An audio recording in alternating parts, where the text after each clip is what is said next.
طرح کے حالات میں کانفرنس ہوئی تھی اور جس طریقے سے 3 دن تک بلا تفریق مذہب و ملت پاکڑ کانفرنس کے غیر مسلموں نے جو غیر معمولی اظہار کیا تھا محبت کا، جس طریقے سے انہوں نے کوآپریٹ کیا تھا اس کو، یہاں کی انتظامیہ نے، یہاں کی حکومت نے اور یہاں کے لوگوں نے، وہ بھی ایک تاریخی نوعیت کا تھا، وہ اس کی ایک تاریخی حیثیت تھی۔ لیکن آپ کو یہ نہیں بھولنا چاہیے کہ ہندوستان کی تاریخ میں سب سے زیادہ عظیم الشان اتہاس آپ کی ہے، اس علاقے کی ہے، جسے آپ ایک عام قومی حیثیت سے کہیں تو اس کو آپ کہہ سکتے ہیں کہ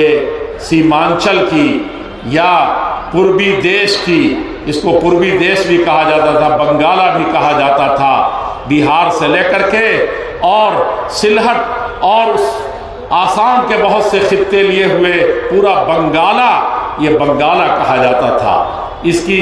بڑی تاریخ ہے، لیکن وہ تاریخ سب سے سراج الدولہ کی تاریخ آپ نے پڑھی ہوگی، اور ہندوستان کی سب سے پہلی لڑائی اور سب سے پہلی جنگ جو آزادی کے نام پر لڑی گئی تھی، اور صحیح معنی میں پہلا جو مورچہ یہاں کے لوگوں نے سنبھالا تھا، وہ کہا جاتا ہے کہ آزادی کی راہ میں یا غلامی کے راستے میں یہ سب سے پہلا معرکہ تھا جو ہندوستانیوں نے لڑی تھی۔ متحدہ ہندوستان کے لوگوں نے متحد ہو کر کے جو لڑائی لڑنی چاہیے تھی اس طریقے سے تو نہیں ہوئی، لیکن جس طریقے سے تنے تنہا میدان میں کئی مورچوں کو جس طریقے سے سنبھالے ہوئے دیش کی آزادی کے لیے اس خطے کے لوگوں نے قربانی دی تھی، اس کی کوئی مثال نہیں ملتی۔ اور اس کی وجہ آپ تھوڑا سا پیچھے جا کر کے دیکھیں، اللہ رب العزت والجلال نے فرمایا ہے من المؤمنین رجال صدقوا ما عاهدوا اللہ علیہ، کہا کہ میرے بندوں میں سے کچھ ایسے مرد میدان ہیں، کچھ ایسے بہادر ہیں، کچھ ایسے زبان کے پکے ہیں، اور کچھ ایسے سچے اور وفادار ہیں جو صدقو سچ کر دکھایا انہوں نے جو کچھ اللہ جل شانہ سے عہد و پیمان باندھا تھا۔ اور یہ عہد و پیمان کیا ہے کہ اللہ جل شانہ صرف تیرا ہو کر کے رہیں گے، تیری مرضی کے خاطر جئیں گے، اور تیرے بندے دنیا کے جس خطے میں بھی بستے ہوں، جس رنگ و نسل سے تعلق رکھتے ہوں، اور جن بنیادوں پر وہ پروان چڑھے ہوں، کسی کالے کو کسی گورے سے کسی طرح کی کوئی تفریق نہیں ہے۔ کلکم من بنی آدم و آدم من تراب، سب آدم کی اولاد ہیں، اور اسی لیے سب بھائی بھائی ہیں، سب مٹی سے بنے ہوئے ہیں، سب کی حقیقت اور اصلیت صرف ایک ہے۔ یہ اللہ کے بندوں کے لیے انہوں نے اپنے آپ کو وقف کر دیا تھا۔ یہ آیت نازل ہوئی تھی صحابہ کرام کے سلسلے میں، اور ان میں سے اکثر نے اس وعدے کو پورا کرنے کے لیے اپنی جان اللہ کے راستے میں قربان کر دی۔ وَمِنْهُمْ مَن يَنْتَظِرُ، لیکن ان کی نسل سے، ان کے خاندان سے اور ان کی اولاد سے ایک ایسا سلسلہ بھی ہے، کچھ ایسے لوگ ہیں جو انتظار میں بیٹھے ہیں کہ اللہ سے جو وعدہ ہے اپنی جان دے کر کے ہمارے باپ نے، ہمارے دادا نے، ہمارے پرکھوں نے، ہمارے بڑوں اور اسلاف نے جس طریقے سے اللہ کی خوشنودی حاصل کی تھی، اور وما بدلوا تبدیلا، حالات بدل گئے، ظلم کی انتہا ہو گئی،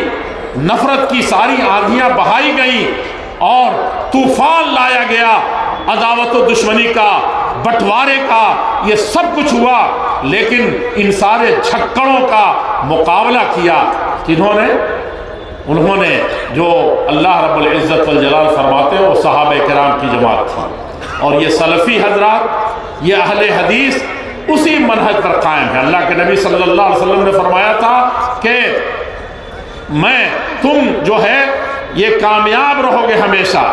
اور تم کو چھوڑ کر کے جا رہا ہوں شاہراہ سنت پر، ترکت فیکم امرین لن تضلوا ما ان تمسکتم بہما کتاب اللہ و سنتی،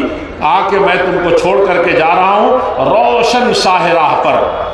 لیلھا کنہارھا لا یزیغ عنھا الا ہالک، کہ اس کی رات بھی دن کی طرح بالکل روشن ہے۔ جو قرآن کو اور حدیث کو لے کر کے چلتے ہیں، زمانے میں کبھی بھٹک نہیں سکتے، زمانے کے طوفانوں سے کبھی ڈر نہیں سکتے، جہالت کی آندھیوں کا رخ موڑ دینے کے لیے یہ پیدا ہوئے ہیں۔ یہ ہماری تاریخ ہے، صحابہ کرام نے یہی کر کے دکھایا تھا۔ اور اللہ کے رسول صلی اللہ علیہ وسلم نے فرمایا، صحابہ کرام نے پوچھا کہ یہ کون لوگ ہیں جو کامیاب ہیں، کون لوگ ہیں جو نجات پر ہیں، کون لوگ ہیں جو گمراہ نہیں ہوں گے، کون ہیں جو فرقہ ناجیہ ہے؟ تو آپ نے فرمایا تھا کہ یہی راستہ ہے جس سے ما انا علیہ اليوم، آج جس بنیاد پر، جس دستور پر، جس حقیقت پر میں چھوڑ کر کے جا رہا ہوں امت کو، جس پر میں قائم ہوں، آج کے لوگ قائم ہیں، اور میرے ساتھی، میرے صحابہ جس پر ہیں، وہی حقیقت میں سنت کی راہ ہے، وہی حقیقت میں اصل راستہ ہے، اور انہی بنیادوں پر وہ پروان چڑھے تھے۔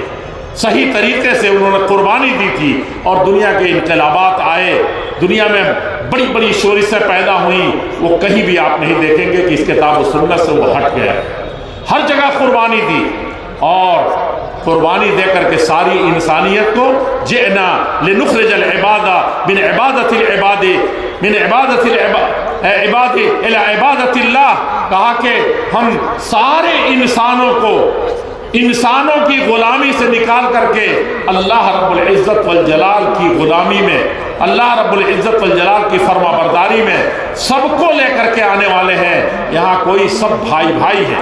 کوئی تفریق نہیں ہے، کسی بنیاد پر بھی نہیں ہے۔ یہ ہمارا وتیرہ تھا، یہی ہمارا منہج تھا، یہی ہمارا طریقہ تھا۔ کسی کو بھی ہم نے کہیں بھی کسی طریقے سے حقیر نہیں سمجھا۔ وہ انسان ہے تو میرا بھائی ہے، وہ انسان ہے تو ساری مخلوقات کی ذمہ داری اس کے ذمہ ہے۔ اللہ کے پیارے رسول صلی اللہ علیہ وسلم نے جانوروں کے بارے میں بھی ہدایت فرمائی تھی، اور اللہ کے پیارے رسول صلی اللہ علیہ وسلم نے درختوں کو کاٹنے سے بھی، دشمن کا درخت، دشمن جس نے آپ پر تلواریں سوتی ہیں، اس درختوں کو بھی کاٹنے سے منع فرمایا تھا۔ کھیتیوں کو، دشمن کے کھیتیوں کو برباد کرنے سے منع فرمایا تھا۔ دشمن کے جو جانی دشمن تھے، ان کے پنڈتوں، پروہتوں، ان کے علماء، ان کے رہبان اور ان کے احبار کو بھی کسی بھی طریقے سے ان کی قوم لڑ رہی ہے، ان کے اوپر ہاتھ اٹھانے سے، ان کے اوپر تیکھی نظروں کو دیکھنے سے اللہ کے رسول صلی اللہ علیہ وسلم نے منع فرمایا تھا۔ لیکن جہاں حق کا مسئلہ ہو، کسی کے لیے بھی اس کو اس حق کو دلانے کے لیے یہ کبھی اپنا اور غیر نہیں دیکھتے۔ یہ ان کی تاریخ رہی ہے، یہ ایسے ہی رہے اور اس راستے پر جمے رہے۔ آندھیاں بہتی رہیں، طوفان آتے رہے، لیکن کہیں بھی وہ ڈگے نہیں۔ اور اس کے وارث حقیقت میں یہ جو اپنے آپ کو سلفی کہتے ہیں، سلف یعنی صحابہ، جو کہیں بھی اس راستے سے نہیں ڈگے، کہیں بھی فیل نہیں ہوئے، کہیں بھی اختلافات کے شکار نہیں ہوئے، یہ ان کی تاریخ تھی۔ یہی کام انہوں نے ہر زمانے میں کیا۔ امام مالک رحمۃ اللہ علیہ کا زمانہ آیا تو اسی طریقے سے ڈٹے رہے۔ اس کے بعد کے اتوار میں امام محمد بن حنبل اسی کتاب و سنت کی بنیاد پر ڈٹے رہے، اور کہیں بھی ان کے پاؤں میں کسی طریقے کی لغزش نہیں آئی۔ امام ابن تیمیہ کا زمانہ آیا، اور اس کے بعد خود امام بخاری رحمۃ اللہ علیہ طرح طرح کی ابتلاء و آزمائش کے شکار ہوئے، لیکن کہیں بھی ان کے پاؤں نہیں ڈگے۔ کتاب و سنت سے کہیں فتنہ نہیں ہونے دیا، کہیں شورش نہیں برپا ہونے دی، کہیں ایسا انقلاب کے نام پر کوئی فساد نہیں برپا ہوا۔ یہ ہماری تاریخ ہے، اور بعد کے ادوار میں ہندوستان میں تو پوری تاریخ اہل حدیثوں کی ہے۔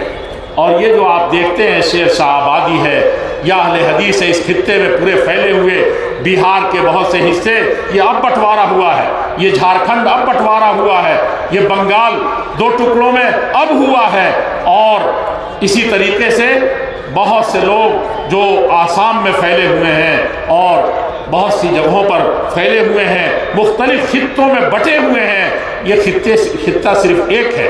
اور اسی نے سب سے زیادہ اس دیش کے لیے قربانی دی تھی۔ میں اپنی بات ایک اہم واقعے سے شروع کرنا چاہتا ہوں، اور کہنا چاہتا ہوں کہ یہ دیش جب آزاد ہوا تھا،